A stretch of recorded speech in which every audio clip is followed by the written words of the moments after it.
is the first time for me that I have to speak to so many people simultaneously. So the nerves is not good on this side. And can I maybe have any person to just give me some feedback whether the sound is coming through and the video is properly shared? Bradley, maybe if you can give me some information.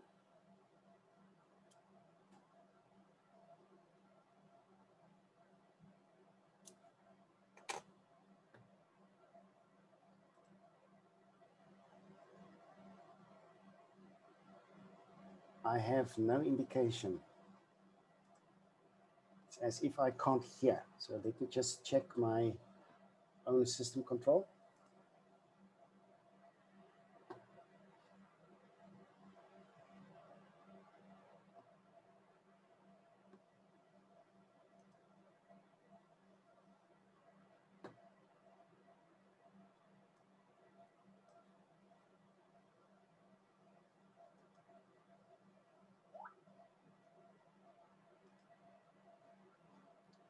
If you forgive me, I think my sound on the way back is just on the wrong source. So give me 1 second to get that sorted out.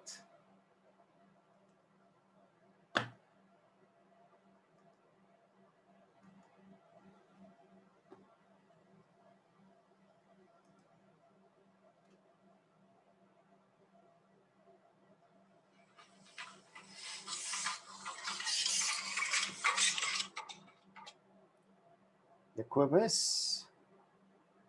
Yes. Okay, goed. So ek gaan net aangaan. Dankie. Goed.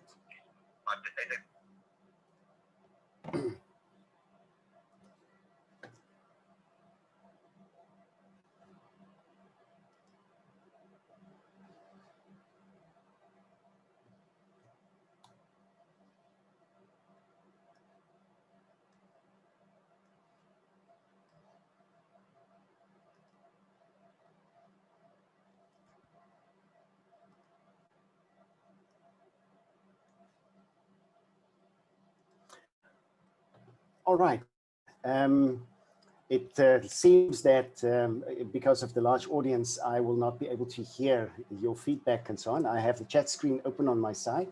So if you want to connect to me, feel free, and we shall continue. Now, thank you for everybody for the overwhelming interest in this particular topic. CT Lab is a small company here in the southern tip of Africa, and we've been walking a long road with industry in the monitoring of power quality, and there was a serious transition made to not move away from, but to include grid compliance and many other parameters in our technology. So today I wish to paint a picture of the kind of changes that we are expecting to see, and then also just point you into a direction of possible help that we can offer in this space. So there is a tsunami of changes that's coming our way. We're seeing the triple threat of COVID-19. We see climate change and a lot of wind and solar integration. And all of that will fundamentally change how the grids are operated.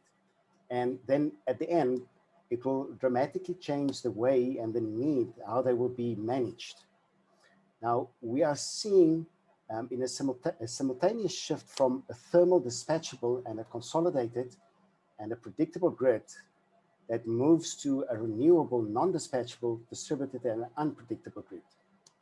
And in the coming decades, we're most likely going to see a greater fundamental shift than we've ever seen since the inception of the power grid. Now, South Africa is not spared. We are already seeing big changes in the South African ESI right now. The Eskom is unbundling. The renewable transformation is accelerating at a fast pace. Metros and municipalities can buy directly from IPPs right now.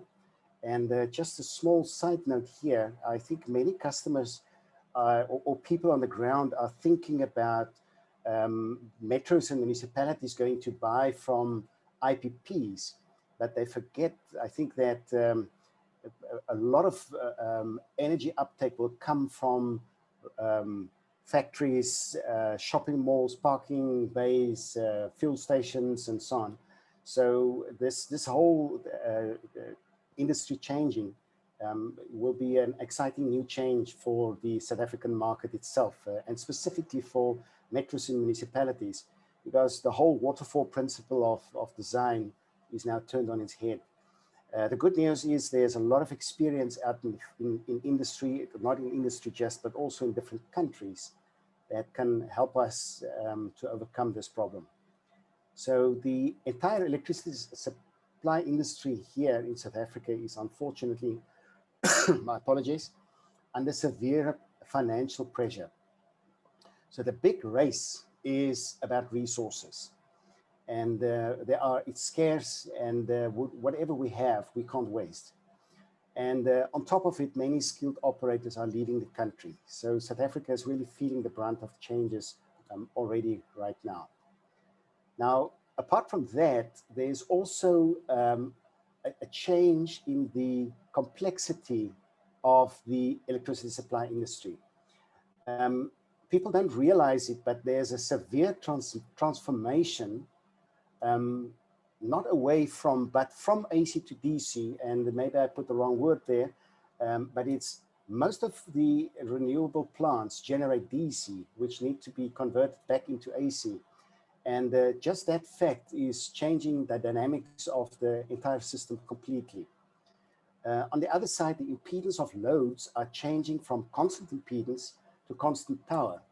So a reduction in voltage now all of a sudden cause an increase in current. We have consumers becoming prosumers. There are a host of new stakeholders as well. We have grid operators, which we didn't have before, energy traders, and you can imagine the need for information from that side, because we are a country unlike others, but also so like others. So I think there is a lot of need for, a big need for information from the energy trader side. So, the IPPs themselves, with the new freedom that they will have, it's also big changes in their playing field that's coming. And the same will go for energy regulators. Now, all of this leads to a less predictive and a far faster changing grid.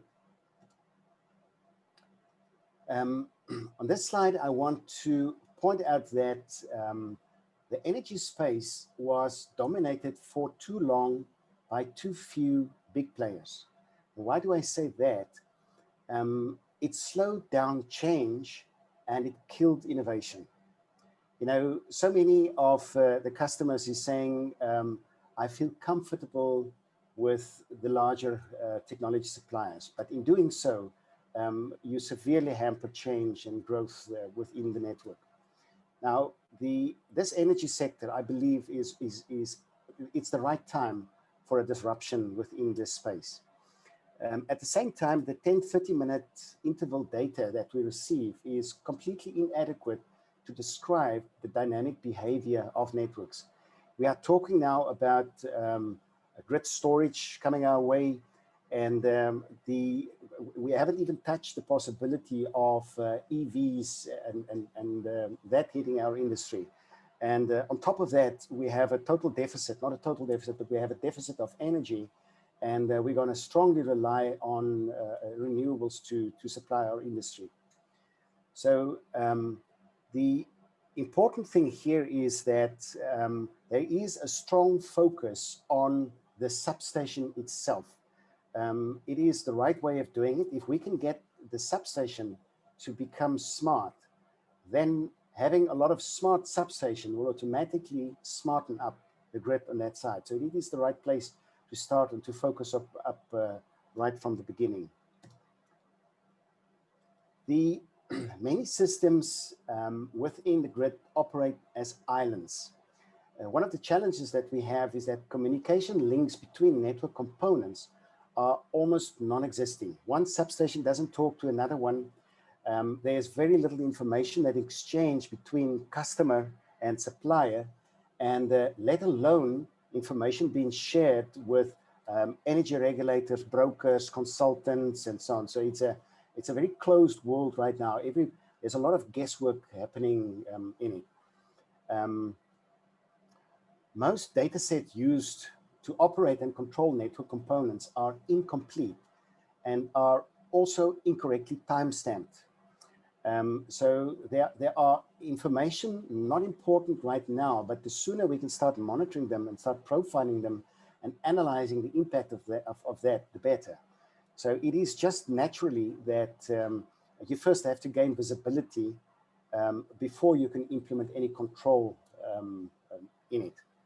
So the little data that is also gathered are locked up in a control room, and it's only available to a select few to access it.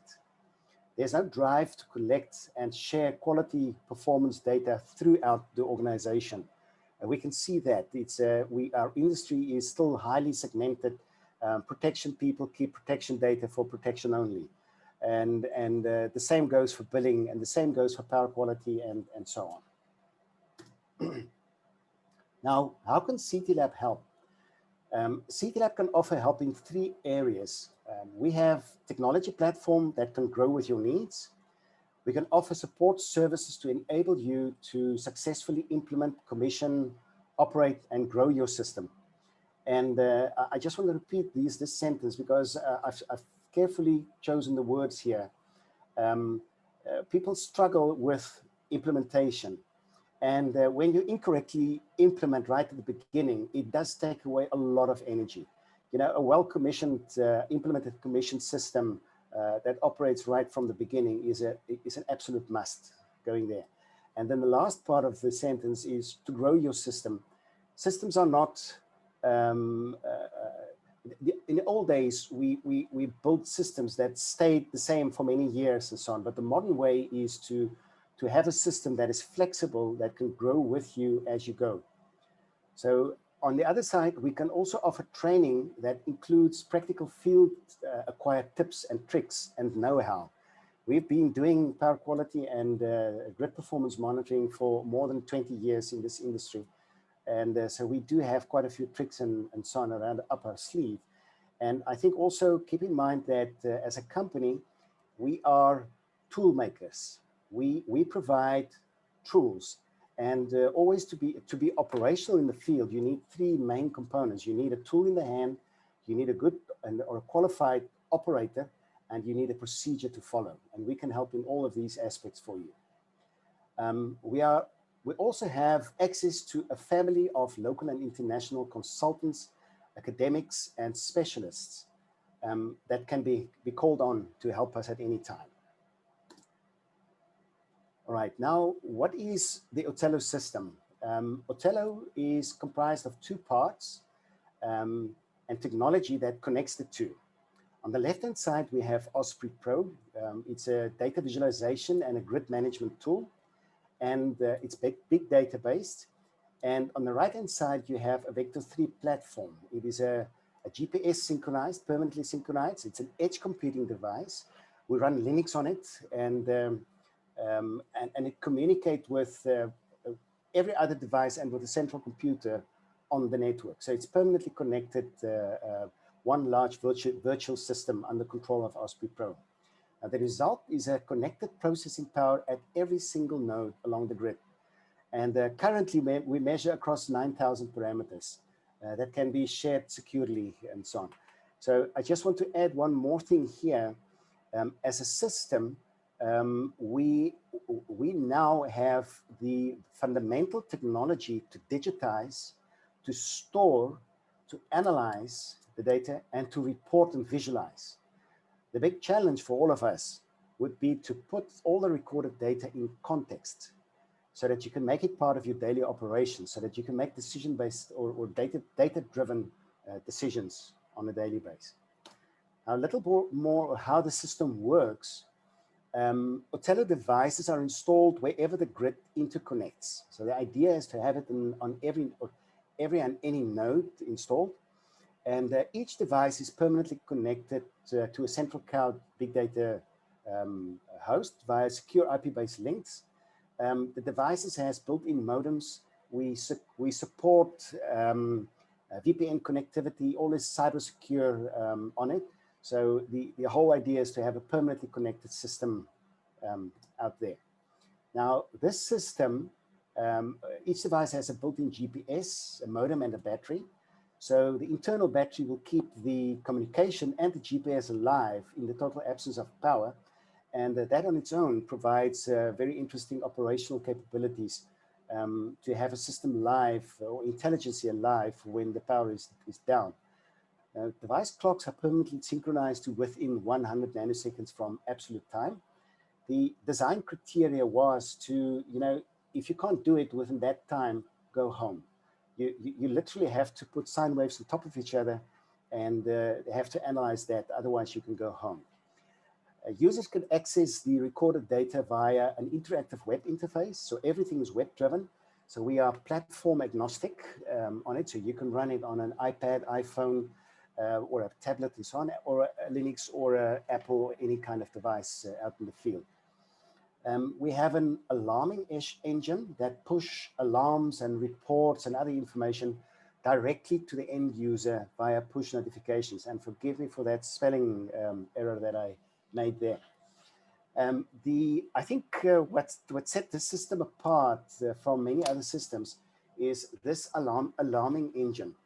The end result is to have a system that can autonomously monitor parameters that was researched and levels being defined for. And so the system will now alert and alarm you whenever exceedances happen within the grid and so on. So you don't have to sit in front of computers. The system will notify you on what's happening. Right, I think you've got a good idea of how it works. It is quite a user-friendly system, and unlike other, it is tailored for the end user. Let me qualify what I'm saying there. When you have raw data, we have a lot of various kinds of end users. And we are literally processing the raw data to provide it to maintenance people, to operation people, to planning people. And that's why we feel that it's tailored for the end user. It is live, it is comprehensive, the focus is to transform the raw data into information that can be used for data-driven decision-making. And on top of it, it is a high availability system. I think it's a new word to many of you. And what it means is we make use of replication within the big data system. And if any hard drive, any hardware platform, anything fails, the system will not die. It will just slow down, and but it will still be available. So if you want to use it for mission critical devices, this is the right kind of technology to use.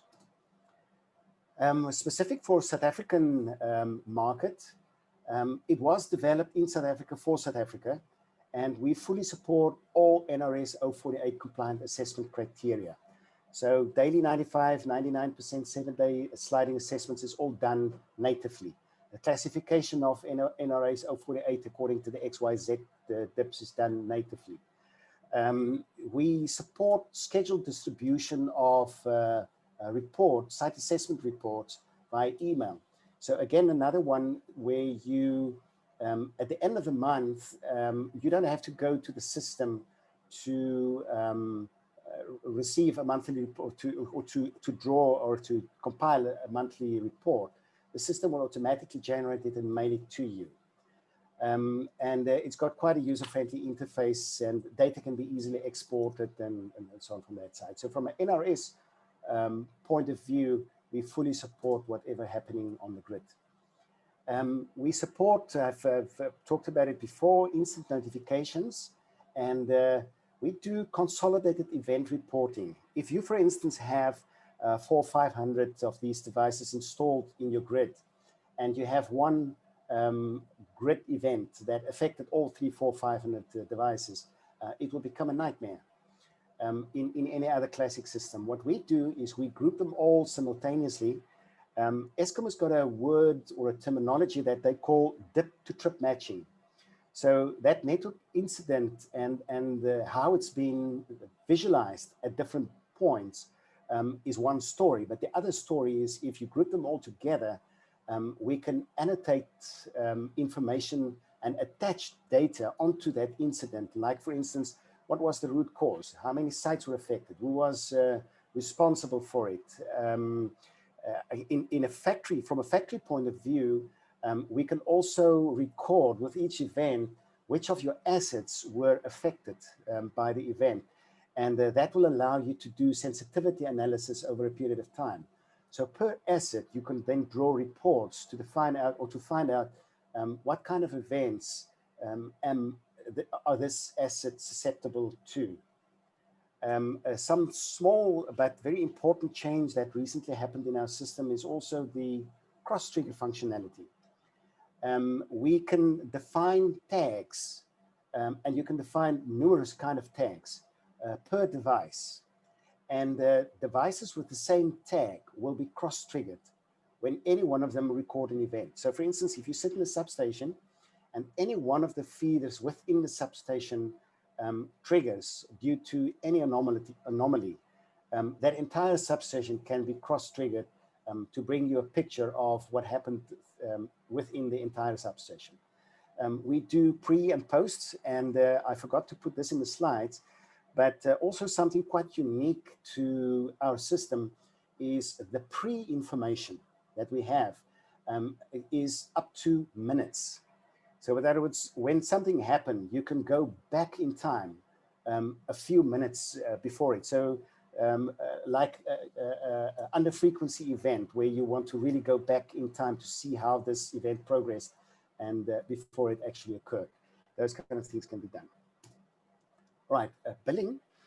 We fully support time of use tariffs. So in the system, you've got the ability to define a tariff, and for every measurement point, you can define a contract. And in the contract data, you say, I'm using this tariff, and this is my notified maximum demand, and so on. And then you can generate a bill, literally the bill with all the individual items, like when a utility generates it for you. And that you can generate multiple bills for the same point if you want to do some billing analysis and so on. So all of that is already fully supported. And we also support combined billing. So you can have 3-4 measurement points data combined and to generate a single bill for you. This is a strong part of the system, and we are strongly growing into that. But apart from that, you know, if you have the electricity bill and you want to analyze and use it as part of your demand management program, you are in need of detailed supporting information. Now, the CTLab technology or the Otello technology support a very, very rich set of supporting information. For instance, on the lower side, we can have half-cycle RMS readings. We can have the whole suite of parameters from 10-cycle to 3-second interval to 1-minute, 10-minute interval, up to daily data that you can use for supporting information. And also keep in mind, it's still an edge computing platform. So if you need something more on the edge, the data is stored in a SQL database. So on the device itself, data is stored in a SQL database. And you can imagine all the stuff that you can do with the data already sitting in the database to analyze. Right. We also support SCADA protocols to facilitate the integration with demand management systems. So it is not just a measurement device sitting there. It can be part of your larger demand management system or program as you use it.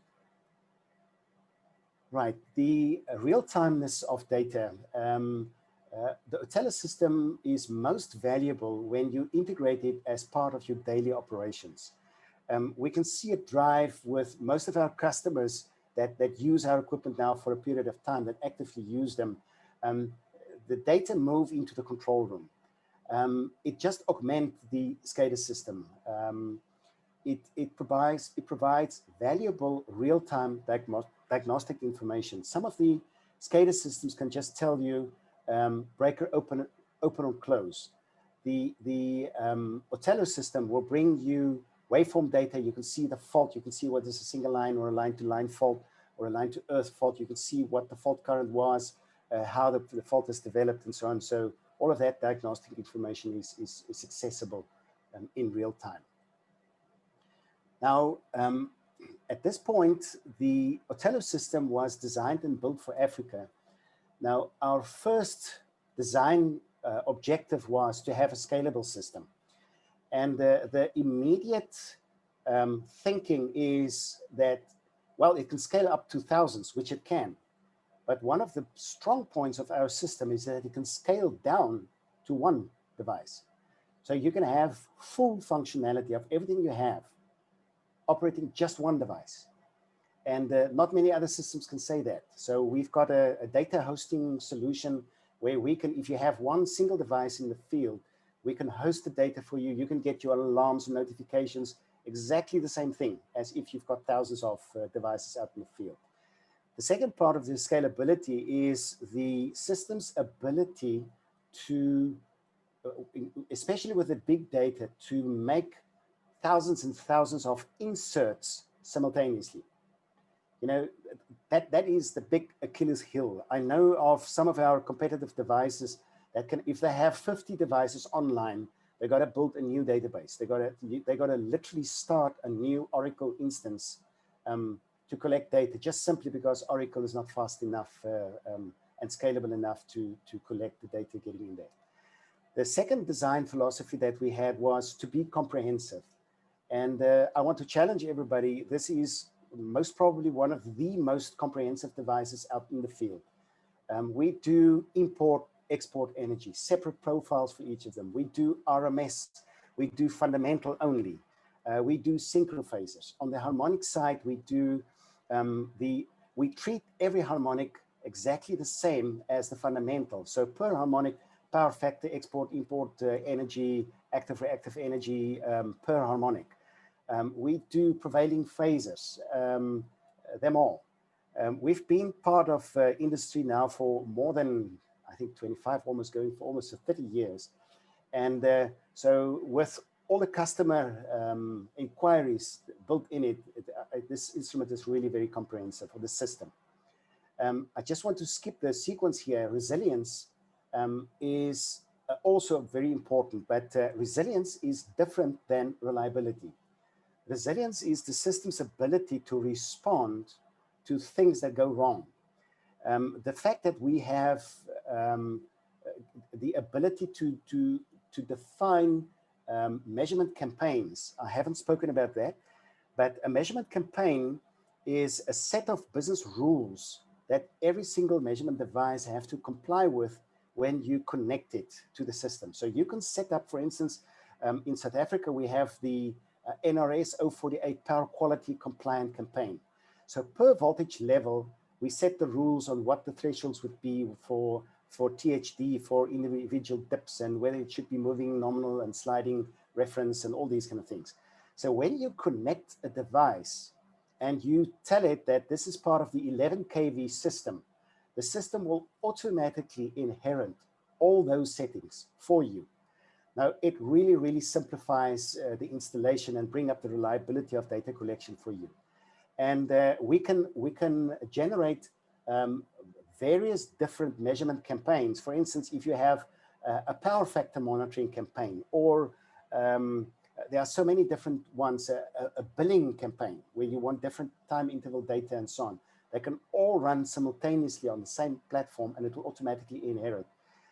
If I can just use one business case here, or business story, when you have a faulty device in the field, the network operator will go remove the device, immediately replace it with a new device, tell the system that this new device is now located at this location, and the device will automatically be reconfigured to the same instance where the previously removed device was on that side. We have a lot of telemetry coming from the devices. We know what the internal battery temperature, battery state of health is. We know whether you've got poor telemetry signal quality. All of that helps you to build a resilient system, and it minimizes the amount of time required to own the system. So all your energy can be spent on using and managing data and not owning the system. And then finally, user-friendly. This was a fundamental requirement in the design side, just because a user-friendly system, it just brings up the quality of data and the accessibility of information throughout the organization. All right, now our engineers right now have just scratched the surface. So as you can see from our existing capabilities, the focus right now was on power quality and the billing side, which is fundamental to everybody. But the new change will be on network stability, grid compliance. It will be on efficiency. It will be, when we move away from just keeping the lights on towards a world where brokering will take place, planning information would be needed, maintenance information is required to save money, expansion information would be required, tariff analysis need to be done. Now, all of that is coming in the future. I am at the end of my slideshow here, and question and answers, but I'm very concerned that I will not be able to hear you guys. So if somebody can try, just give me a quick question here, then I can confirm whether I can hear you.